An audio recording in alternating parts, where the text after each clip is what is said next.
This is a recipe for old style shrimp chow mein.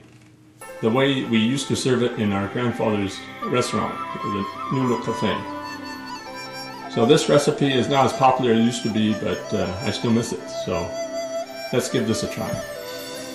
So first of all, I start off with 4 ounces of shrimp. You need 2 cups of bean sprouts.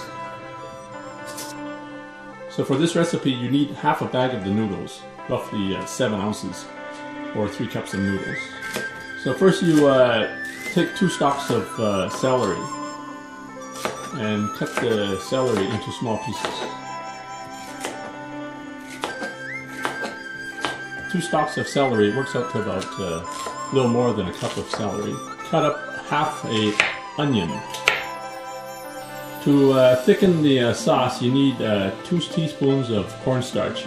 So you add about a 1/4 cup of water to the cornstarch and just mix it up well. Preheat a pan at medium heat and put 1 tablespoon of cooking oil. Add the 1 cup of celery and the 1 cup of onions.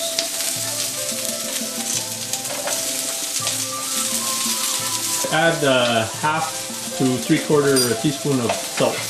Then you add the bean sprouts and continue to stir fry.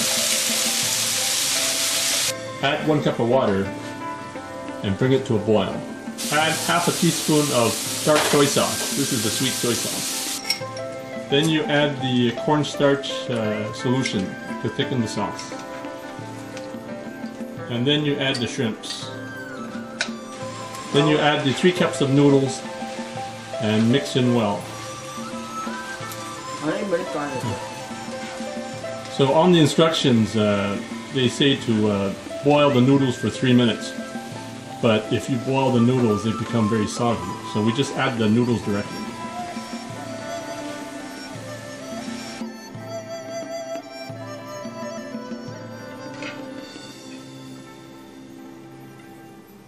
There you have it. Old style shrimp chow mein. Enjoy.